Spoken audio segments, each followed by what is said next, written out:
Madame? Excusez-moi. Eh? Des crabes! Des crabes!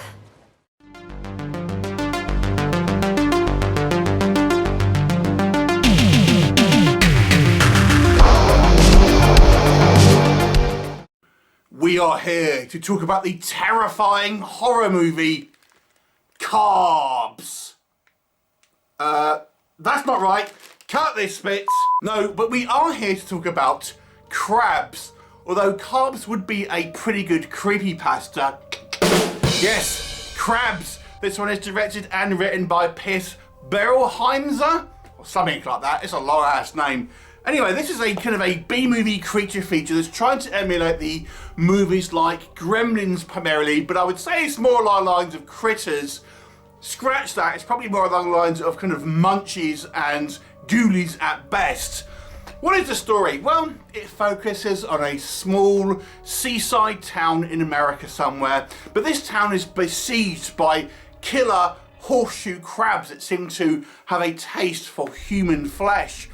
Not only that, these crabs seem particularly kind of evolved, transforming into bigger, larger, almost human-sized creatures that look akin to kind of Power Rangers villains, and there may be something bigger even still lurking beneath the waves. And it's up to a small group of townsfolk to put down their spliffs and defend this small seaside community against this crab-like menace. What'll happen? You'll have to watch the movie and find out. So let us discuss CRABS. Okay, so yes, this one emulating that kind of that creature feature and that kind of that zany kind of goofy kind of humour that you would have seen, I think probably most people from Gremlins, but like I said, there was a few kind of like rip-off movies, including Critters, Munchies, Ghoulies, that came out after that, that were a lower budget, and this one is certainly in that kind of lower budget kind of range of movies. But what can we say that works in this movie? It's kind of been a while since I've seen a film like this, to be honest, and it's kind of nice to have this kind of silly, kind of schlocky type change of pace, not only kind of a goofy movie. It does feel like it should be some type of trauma movie, perhaps. And it's an interesting film in the fact that I would say it gets goofier as it goes along. It starts maybe not kind of straight, maybe that's not the right kind of way, but it starts off reasonably kind of like straight and kind of gets sillier as the kind of the movie progresses, but it starts off with characters who seem somewhat kind of believable in the kind of situations that are obviously greater than we would see it on our kind of true earth and stuff, but nonetheless still a little bit kind of, you can kind of buy the premise and things like that. And as the film progresses, things get kind of more wacky and more kind of out of this realms of kind of sanity and stuff like that. So it's an interesting kind of movie in some ways.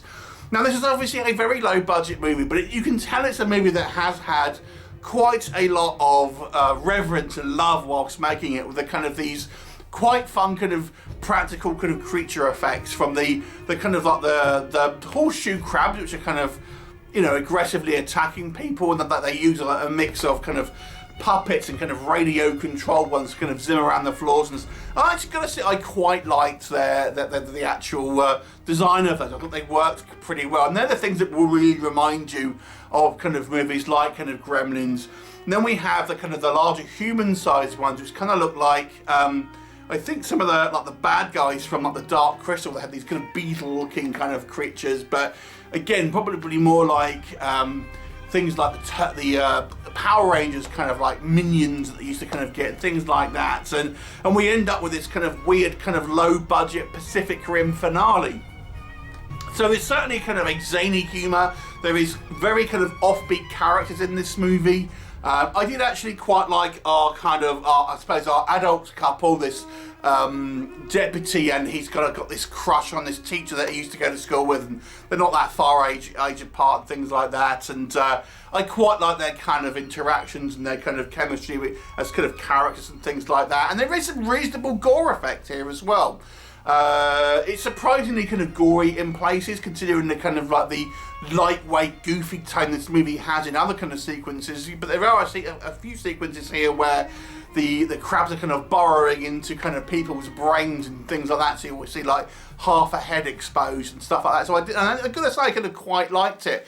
The movie's quite well paced. It doesn't keep you kind of hanging on for kind of too long before something really happens. And as I say, where we have these stages of these crab monsters kind of evolving, obviously has this this threat that gets kind of literally bigger as the kind of the movie progresses and therefore greater. Okay, but what doesn't work for me? Here's the thing with this movie. I'm a huge creature feature fan, especially aquatic creature features. It's one of my favourite little kind of very specific subgenres, aquatic creature features.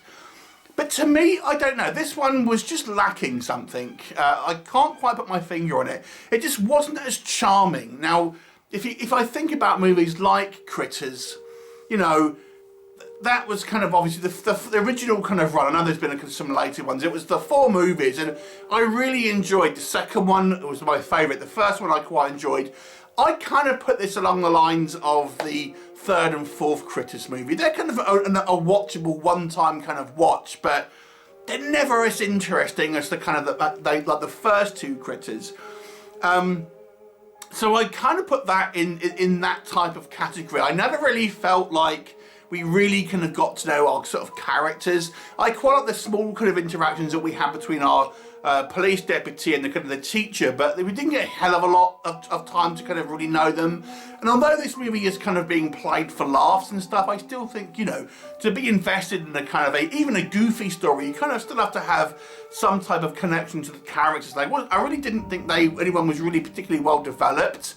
Our kind of younger characters, the police deputy's younger brother and the teacher's daughter, again, I thought there was really practically no characterization for them, if I'm honest. And it really just, they felt like empty shells of characters, to be completely honest with you on that one. So you're not kind of buying into the sort of the characters.